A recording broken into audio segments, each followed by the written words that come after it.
It began with a file that didn't exist. Detective Michael Graves had seen hundreds of cases, murders, disappearances, crimes that tore families apart. But this was different. The folder was placed on his desk without a sender, without a signature, and with a label written in faint, shaky handwriting. The Lost Detective File.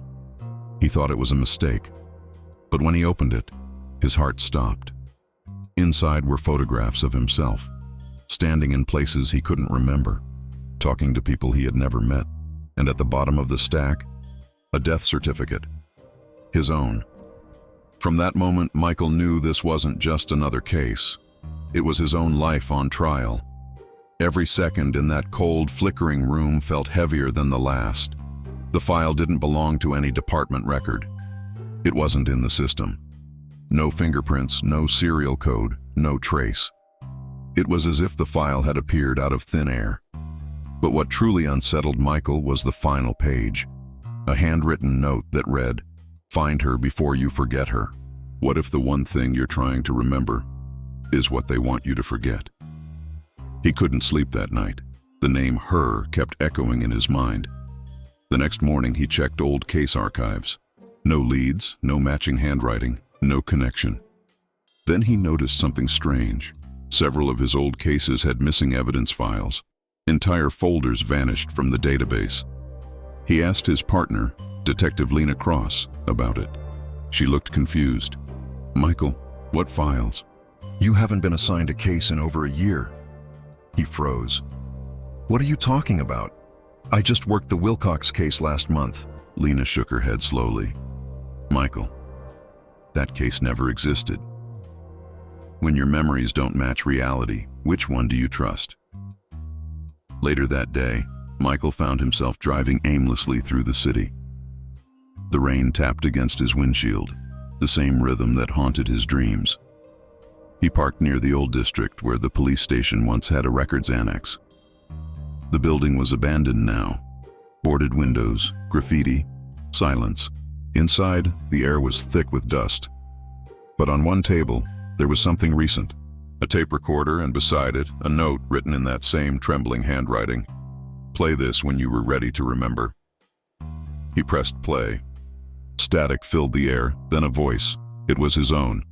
"Detective Graves, if you're hearing this, it means the procedure failed again. They're watching you. The city isn't real. The memories aren't yours. Don't trust the badge." Michael dropped the recorder. His pulse pounded. He didn't understand. The voice, the words, the fear. Was it a prank? Or was someone making him lose his mind? What if your own voice warned you not to trust yourself? That night, he couldn't shake the feeling that someone was following him. In every reflection, every passing window, he caught glimpses of a shadow, a man in a long coat, standing still, just watching. Michael tried to confront him once, turned around suddenly, gun in hand, but the street was empty. No footprints, no sound, nothing but rain. At home, he poured himself a drink, staring at the folder again. On the back of one photo, he noticed something new. Faint numbers, written in pencil. Sector 9, Room 103. He didn't know what it meant, but something inside told him, go there. Sometimes the answers aren't waiting for you. They're waiting for you to remember where you left them. The next morning, he drove across town to an old hospital marked for demolition. Faded signs read, Havenbrook Psychiatric Institute. The gates were unlocked. Inside, room 103 was empty, except for a mirror bolted to the wall. When he looked into it, his reflection flickered. For a split second, he saw himself wearing a patient's gown, a hospital tag around his wrist that read, Graves M. He stepped back, heart racing. Then, behind him, the door closed. From the reflection, he saw someone standing in the corner, Lena. But her eyes were cold, distant. Michael, she said softly, you weren't supposed to come back here. He turned around. She was gone. The scariest thing isn't what's behind you. It's realizing it might be inside you. Michael's grip on reality started to slip. Every time he looked at the file, new pages appeared. Pages describing events that hadn't happened yet, murders that hadn't occurred, names he didn't recognize, until one morning he found his own written among the victims. Desperate, he went to internal affairs. He needed answers, but when he asked to pull his personnel record, the officer at the desk frowned. "Detective Graves, there's no record of that name in our system. Are you sure you work here?" Michael's voice shook. "I've been here for 15 years. The officer leaned forward. "Sir, we closed this precinct 5 years ago." "What if you've been living in a memory that isn't yours?" He went back to his car, trembling. The city outside looked wrong. Buildings where there shouldn't be any. Streets looping endlessly. People with blurred faces. The further he drove, the more the skyline seemed to bend, twist, and distort. Finally, he stopped. He saw the same intersection again. Same blinking red light, same corner diner, repeating over and over. He got out and screamed into the empty street. "Who are you? What do you want from me?" A voice answered from behind. "We just want you to wake up."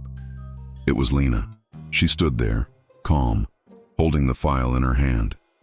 "Michael," she whispered, "this isn't your world. You were part of an experiment. Project Halo. You volunteered to transfer your consciousness into a simulated memory. A digital city built from fragments of your mind. If your mind builds the world, what happens when it starts to collapse?" Michael couldn't believe it. "That's insane. I'm real. You're real." She shook her head.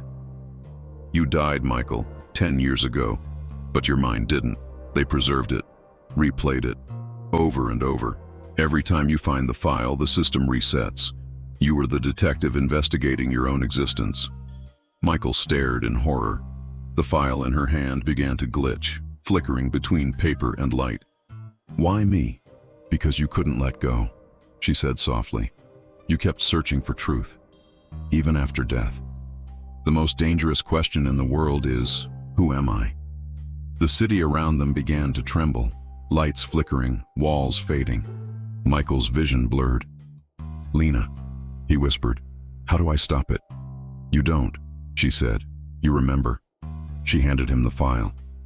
Inside was one final note in his own handwriting. "End the loop. Let the truth die." Michael walked toward the center of the room where a control panel pulsed with light. His memories flashed before him. His badge, his cases, the laughter, the loneliness. He pressed one final button labeled Delete Memory Sequence. Sometimes the only way to escape the nightmare is to wake up from it forever. Everything went white. Silence. Then, a heartbeat. When Michael opened his eyes, he was lying in a hospital bed. Machines beeped softly. A doctor leaned over him. "He's awake," the doctor said quietly. "Where am I?" Michael croaked. "You're at Havenbrook Research Center," the doctor replied. "You were part of a cognitive experiment. You've been in a coma for 10 years. Michael blinked, his voice barely a whisper. "Was she real? Lena Cross?" The doctor exchanged a glance with the nurse. "Detective, there was never anyone by that name on the program. And sometimes the people who guide you out of the dark were never there at all." Weeks later, as Michael recovered, a nurse handed him a small box of his belongings. Inside were his badge, a photograph, and a single folder. He froze. The label on it was clear, bold, and unmistakable. The Lost Detective File. He opened it slowly, empty, except for one sentence written in black ink. "Welcome back, Detective. Ready for your next case?" The mind is a strange thing. It can build worlds, trap memories, rewrite the truth, and bury the lies. But sometimes, the case we can't solve isn't out there. It's the one inside us. Because the deeper you search for truth, the closer you get to the moment you disappear into it. This was the Lost Detective File. Thanks for watching. If you enjoyed this journey into the unknown, hit that subscribe button for more stories that question reality. See you next time.